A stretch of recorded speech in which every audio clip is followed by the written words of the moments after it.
We just got an incredible brand new series in Weekly Shonen Jump. How's it going, everybody? This is Odd Jobs Aiden, and today we're talking about the brand new series in Weekly Shonen Jump, Ginka and Luna. Not Ginka and Gluna, the G is silent. I am very excited to talk about this series just because off one chapter alone, I'm incredibly impressed by this first chapter. This series seems to have a ton of potential. If you don't know, if you haven't read it yet, Ginka and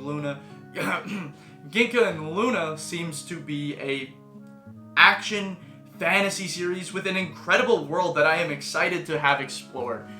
Just the first chapter alone developed the characters Ginka and Luna very well, left me with questions that I want answered, and I'm excited to see the future of these characters. The first chapter had incredible pacing. Ginka and Luna are really interesting characters with great designs, by the way. One, a sentient snowman, that being Ginka, with a very interesting backstory, which I'm very excited to find out why or what this character is.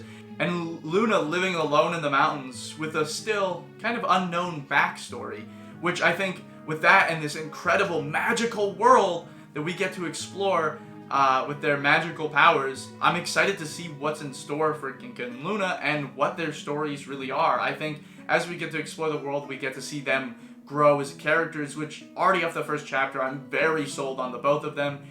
Ginka being very interesting with a mysterious background, and Luna being very interesting and an excitable young character that I'm excited to see grow even further. This chapter had amazing pacing just off the first chapter alone. These two characters have an amazing duality together. Luna learns magic from Ginka. It's kind of like a master and disciple type relationship, which I'm excited to see just further as they explore the world together. And obviously this is as well a magic series, and the way they introduced the magic was very simple and easy, because magic is a topic that we've had explored by many other series, many other anime and manga, movies and TV shows and books. It is heavily explored. So I'm glad they just kept it simple, and it's like, yeah, it's magic, essentially. They were just like, yeah, magic, you can learn it or you go. And Luna in this first chapter learns to use magic taught by Ginka, and there's a time skip where it's paced very well through the first chapter, and you don't have this whole series where she's learning how to use the basics of magic. You're kind of jumping into her being a powerful magic user. And so I'm very, very excited to see how Ginka and Luna develop as characters and in this vast magical world, which throughout some of the panels in this first chapter, we get to see glimpses of what this world will show us, and I am very excited just from what we've seen so far. I think it has a lot of potential and so much of a vast world to explore. I think there's a lot in store for us between incredible characters and magical beasts and interesting different areas to explore and circumstances with their characters. I think this is an amazing start to a brand new series. I'm very excited to see where it goes. I have lots of high hopes for this series. The art is incredible. Some of the paneling is amazing. Just some of the smaller little fantasy details and elements that it's shown off so far. I am just absolutely all on board for this series. I'm very excited to see how it performs. Obviously, it's one thing to be excited about a new series, but it's another thing we have to be wary. Obviously, this is a Weekly Shonen Jump series, so it could be, in 18 chapters from now, it could be at the bottom of the magazine, and we don't want to see that. And I don't think this series will be like that. I think this series has a lot to just show us. This series gave me the impression that it has a lot to show and tell us just off the first chapter alone.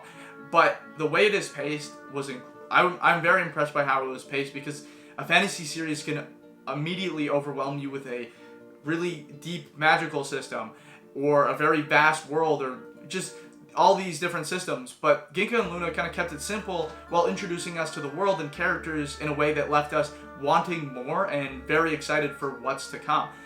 So I think Ginka and Luna will have great pacing. Hopefully this pacing off the first chapter, the same pacing style off the first chapter continues into the weekly style for the rest of the series. I'm very excited to see how the other chapters perform, and I'm also very excited to explore this world, because just from what it seems, it looks gorgeous, and the art is very, very well done. So I have lots of high hopes for this series. If you guys read Ginka and Luna, let me know what you thought. I'm very curious to hear your guys' opinions on it. And if you haven't, definitely give it a shot. I highly recommend it. The first chapter was amazing. All 50 pages were a joy to read, and it was an easy read, and I'm just begging for more. I cannot wait for next week to see more of Ginka and Luna and kind of get a better grasp on where this series might end up going. But yeah, Ginka and Luna is definitely worth checking out. Go give it a read. I highly recommend it. If you have any other more series you want me to talk about or check out, let me know. Leave a comment below if there's any other series you want me to check out or read, you want to hear my thoughts on. But yeah, with that being said, give Ginka and Luna a read, and I'll catch you guys in the next one. Thank you so much for watching. I've been Oddjobs Aiden. Be sure to consider liking and subscribing, and I'll see you guys later. Yorazuya forever.